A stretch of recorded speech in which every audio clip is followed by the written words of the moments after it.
I would like to thank you, Mr. Chairman, and yield as much time as the gentleman consumes. The ranking member of the Resources Committee, Congressman DeFazio. Gentleman from Oregon is recognized for as much time as he may consume. Thank my friend and colleague for yielding that time. Well, another day, another giveaway. Pretty ironic. Here we are. We're about to get into a massive fight over whether or not we should increase the debt limit of the United States or default on our obligations, which involves many trillions of dollars. And today, we're going to give away a taxpayer asset that is worth billions of dollars. We're going to give it away. Oh, we're going to get some pretty land in exchange. Pretty land in exchange. That's valuable. That's nice. But, you know, for many billions of dollars, we could probably buy a lot more land if we wanted it, or we could have a little debt reduction. I had a simple amendment.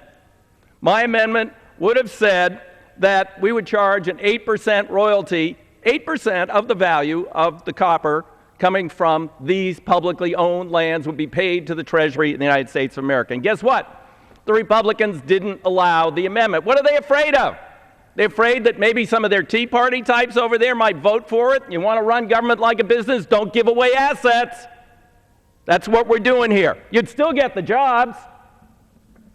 Now, you know, this bill contains a sort of a bizarre, they're saying, oh, we're going to get some money, maybe, sort of, kind of, except Treasury, nobody can interpret the language of this bill. It's a rather unique and very speculative potential future possible payment scheme which would be controlled entirely by the company using proprietary information. Of course, they're going to volunteer to pay money. Yeah, I don't think so. It's not going to happen. So we're going to trade away a multi-billion-dollar asset for a few thousand acres of recreation land. I would say on any other day, I wouldn't hear from the Republican side of the aisle that that was a good idea. Give away billions of dollars of federal assets for some recreation lands. Now, this isn't about the surface. It's just about the fact that Rio Tinto, a foreign corporation,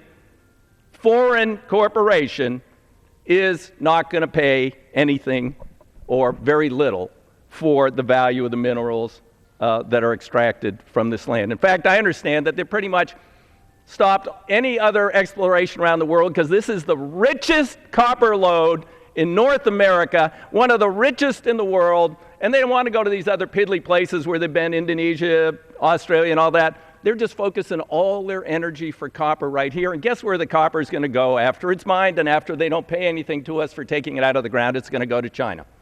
Foreign corporation, ship it to China. Yeah, we'll get some jobs. You know, and if they paid a royalty, we'd still get the jobs, and we would make the taxpayers whole. Now, the oil and gas industry pays 12.5% royalty to the government for the value of the resources they extract. Why shouldn't the mining industry pay? Well, they don't pay because we're operating under an 1872 law signed by Ulysses S. Grant. That's what governs mining here. Now, come on.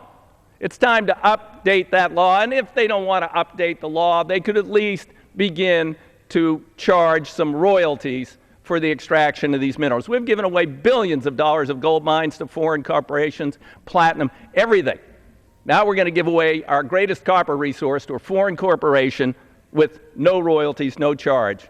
And, you know, they'll shelter most of their earnings overseas. They won't pay little, if anything, in U.S. taxes. Yes, their employees will pay taxes. That's where they go, oh, they'll pay taxes. Yeah, of course, we're going to extract that out of the employees. But the company isn't going to pay. They'll find a way to shelter that overseas. It's a foreign corporation. This is outrageous. Absolutely outrageous. Then there are the issues regarding the environmental waivers and the other things that Mr. Grijalva talked about. We're going to evaluate this after the asset is transferred to the mining company, and we're going to, you know, then the mining company will someday, you know, go through this bizarre speculative scheme, and they might pay us something in the future. Let's have a plain and simple and fair 8% royalty, make the taxpayers whole, and run this government like a little bit more responsibly, guys. Gentleman continues to reserve. Gentleman from Washington is recognized.